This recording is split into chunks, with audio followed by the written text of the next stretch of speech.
Welcome back to the pharmacy discussion. Now it's time for continuing the subject-wise MCQ series. Okay, the questions are selected from the topic drugs acting on the central nervous system from the subject pharmacology and toxicology. Actually, the questions are selected according to the syllabus of DHS DME Pharmacist Grade 2 exam 2020. Okay, let's check out the important points from the topic. First point, intravenous anesthetics are also called non-volatile general anesthetics. Then example for intravenous anesthetics are thiopentone, propofol, etomidate, midazolam and ketamine. Actually, these are quickly acting drugs and anesthesia is produced within 20 seconds on intravenous administration. Second point, thiopentone is an ultra short-acting barbiturate. Then propofol is used along with fentanyl as a total IV anesthesia. Fourth point, which are the benzodiazepines frequently used for anesthesia. Answer, diazepam and midazolam. Diazepam is used for induction and maintenance of anesthesia and endoscopy, cardiac catheterization and angiographies. Then I have one more point. Diazepam is administered by slow undiluted injection in an IV drip. Next one, give an example for water-soluble non-irritant IV anesthetic. Answer, midazolam. Then ketamine is also called Ketalar. Seventh question, name a non-barbiturate general anesthetic. Answer, ketamine. Actually, ketamine produces dissociative anesthesia and is useful only for short procedures like dressing of burns and bronchoscopy. Next point, sedatives are the drugs which reduce excitement without producing sleep. Then please note, hypnotics are the drugs which produce sleep resembling the natural sleep. Then qualitatively, hypnotics and sedatives produce depression of central nervous system and the difference between them is mainly quantitative. Next point, barbiturates are obtained by the condensation of urea and malonic acid. Then name two long-acting barbiturates. Answer, phenobarbital and meflobarbital.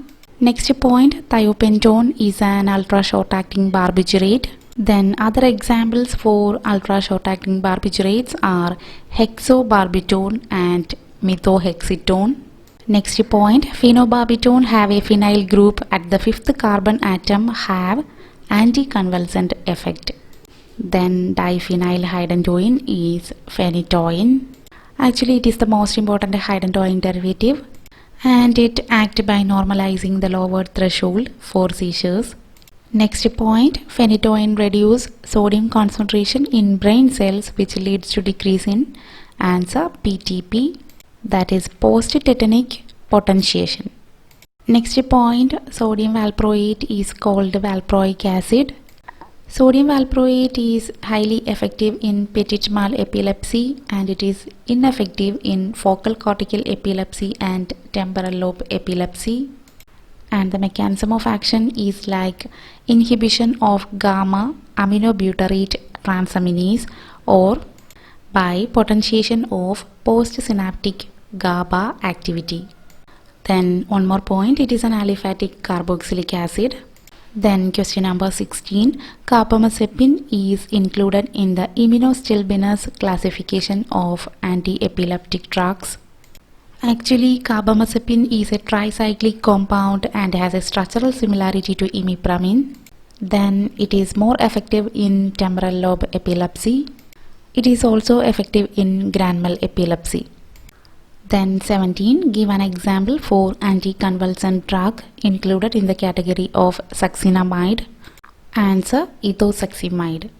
Then ethosuximide is effective only in petit mal epilepsy and it is effective on oral administration. Actually, it is available in the form of capsule and syrup. Next point, lamotrigine and gabapentin are newer anti-epileptics. Actually, lamotrigine is a phenyltrypsin compound and acts by blocking the sodium channels and preventing the release of glutamate. Actually, it is used as an add-on treatment in patients resisting to other anti-epileptic drugs. Then gabapentin is a centrally active GABA agonist. Question number 19. Name a GABA transaminase inhibitor. Answer vigabatrin. Then vigabatrin acts by increasing the synaptic GABA concentration and is useful in refractory epilepsy. 20. Acetazolamide is used in petit mal epilepsy. It also has a diuretic effect, and acetazolamide is a carbonic anhydrase inhibitor. 21. Non-opioid analgesics are also called answer NSAID, that is non-steroidal anti-inflammatory drugs. Then the three major actions of NSAID are analgesics, antipyretics and anti-inflammatory. Question number 22. The major action of NSAID are mediated through the inhibition of answer prostaglandin synthesis. Next point, paracetamol is a para-aminophenol derivative. Question number 24. Give an example for a pyrazolone derivative. Answer aminopyrin. Then other examples are antipyrin, phenylbutazone and oxyphenbutazone. Question number 25. Paracetamol get metabolized in answer liver and it get excreted through urine. And question number 26. Name the NSAID drug that doesn't have an anti-inflammatory and uricosuric effect. Answer paracetamol. Actually, being a NSAID drug, paracetamol has analgesic and antipyretic effect like salicylate, but it doesn't have anti-inflammatory and uricosuric effect. Also, it doesn't produce gastrointestinal irritations. Then also I have an important related point. Please note, paracetamol overdosage is treated with N-acetyl cysteine. Then question number 27. Oxyphenbutazone is a metabolic product of answer phenylbutazone, which is an NSAID drug included in the category of pyrazolone derivative. Question number 28. Indomethacin is a derivative of indole acetic acid. Please note the point, it is much effective in the treatment of rheumatoid arthritis and gout. Question number 29. Which is a fluorinated derivative of indomethacin? Answer sulindac. It is also an important question. Then question number 30. Piroxicam belong to the group of answer oxycam. Then please note the point, it is also used in the treatment of rheumatoid arthritis and acute gout. It is also an NSAID drug. Then question number 31. Mefenamic acid is a derivative of answer anthranylic acid. Question number 32. Name the non-opioid analgesic which has a short antiplatelet action. Answer diclofenac. Then question number 33. Diclofenac is a aryl acetic acid derivative. Then an interesting question 34. Ketorolac is a pyrrolopyrrole derivative. Actually, ketorolac has a potent analgesic and moderate anti-inflammatory activity. It inhibits prostaglandin synthesis and also it inhibits platelet aggregation for short periods. And it is useful in post-operative pain and acute musculoskeletal pain. Then question number 35. Name a semi-synthetic derivative of opium alkaloid. Answer heroin. Then other examples from this group are dihydromorphine and apomorphine. Then question number 36. Give an example for a synthetic substitute of opium alkaloid. Answer pethidine. Then other two examples from this group are methadone and pentazocine. Next point, papaverine is a benzyl isoquinoline alkaloid of opium. Other example is noscapine. Actually, papaverine doesn't produce any pharmacological action as produced by morphine, but it has a predominant relaxant effect on smooth muscles. Then noscapine has a significant antitussive effect. Question number 38. Codeine is a phenanthrene alkaloid of opium. Then other examples from the group are morphine and thebaine. They are also important. Actually, codeine has a predominant antitussive effect and it is used in the treatment of cough. Then it is a less potent analgesic when compared to morphine. Then question number 39. Heroin is also called answer diacetyl morphine. Actually, heroin is a more potent analgesic than morphine, and it is a semi-synthetic derivative of morphine. Question number 40. The emetic effect of apomorphine is produced due to the stimulation of answer CTEZ, that is the chemoreceptor trigger zone. Apomorphine is also a semi-synthetic derivative of morphine, and it is obtained by treating morphine with concentrated hydrochloric acid. Okay, then it's time for checking the extra points.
Okay, now you can go for a revision.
Okay, then that's all for today's session. If you like the video, please give a thumbs up and just comment below if you have any questions.